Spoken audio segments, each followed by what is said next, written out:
Hello दोस्तों आज की इस वीडियो में हमारे पास ये देख लीजिए एक फ़ोन है Realme 8। तो आज की इस वीडियो में हम लोग ये जानने वाले हैं इसका फ़ोल्डर कैसे रिप्लेस किया जाता है, एलसीडी स्क्रीन कैसे इसकी रिप्लेस की जाती है, तो आपको कौन सी स्क्रीन लगानी है और ये मार्केट में आपको कितने का बैठेगा, होलसेल में कितने का, अगर आप मार्केट में लगाओगे तो ये कितने का बैठेगा और कौन सा फ़ोल्डर आपको लगाना है, सारा कुछ इस वीडियो में कवर करने वाले हैं दोस्तों। तो वीडियो पूरा एंड तक बनाना। वीडियो अच्छा लगे तो लाइक कमेंट सब्सक्राइब और शेयर ज़रूर करना, साथ में आपको बेल आइकन ज़रूर दबा देना। ये मैंने डिसेंबल करके रखा हुआ है फ़ोन, अगर आपको डिसेंबल की वीडियो चाहिए तो आपको चैनल पे मिल जाएगी, आप वहाँ जाके देख सकते हैं। और दोस्तों साथ ही एक यही फ़ोन नहीं है, कोई और फ़ोन हो, कोई और प्रॉब्लम हो तो भी आप कमेंट सेक्शन में कमेंट कर सकते हैं और मुझे इंस्टाग्राम में भी फॉलो कर सकते हैं, लिंक आपको डिस्क्रिप्शन में मिल जाएगा। तो ये इसका पुराना फ़ोल्डर है, देख लीजिए। तो इसको आपको निकाल के पहले फ़ोन को डिसेंबल करना है और उसके बाद आपको ये इसका न्यू फ़ोल्डर है, देख लीजिए। तो आपको फ़ोल्डर इसको निकालने के बाद फ़ोल्डर को चेक ज़रूर कर लेना है और उसके बाद दोस्तों आपको सिंपली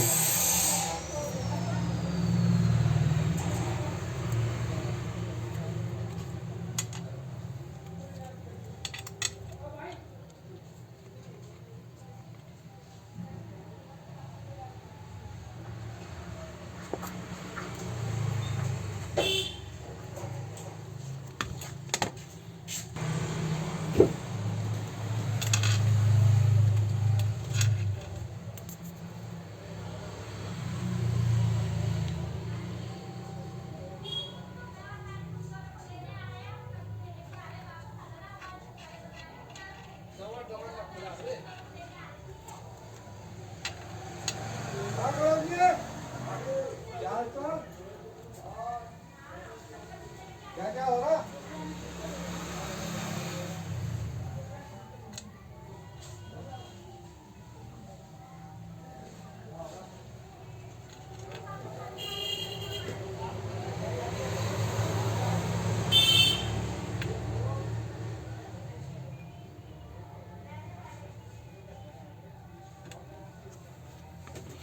तो दोस्तों आपको ग्लू लगाने के बाद सिंपली आपको फ़ोल्डर को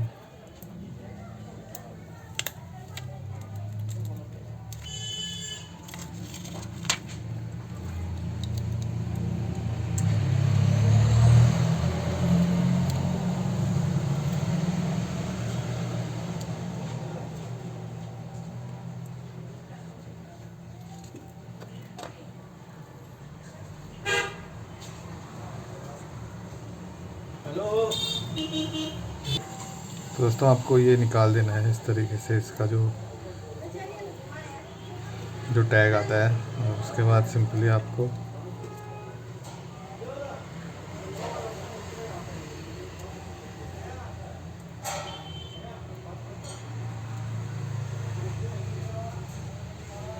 ये नया कितना का आता है ये मोबाइल।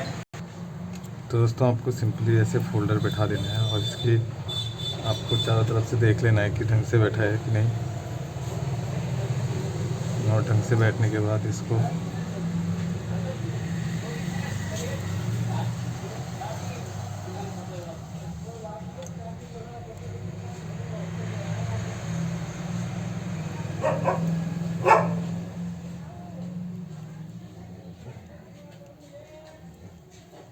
इसका कनेक्टर आपको लगा देना है।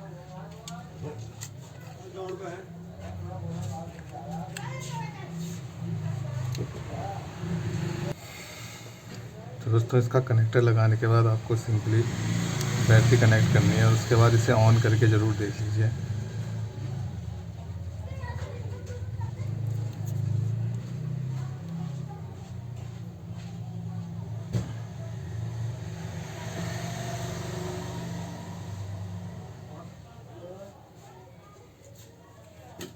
तो ये देख लीजिए दोस्तों ऑन हो गया है। तो इसको चेक ज़रूर कर ले एक बार पूरा फिट करने से पहले।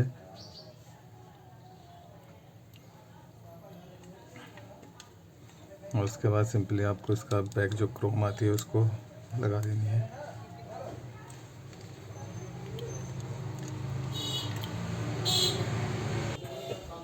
तो उसकी बैक क्रोम लगाने के बाद दोस्तों आपको नट लगा देने हैं।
तो दोस्तों इस तरीके से आप Realme 8 का फ़ोल्डर चेंज कर सकते हैं।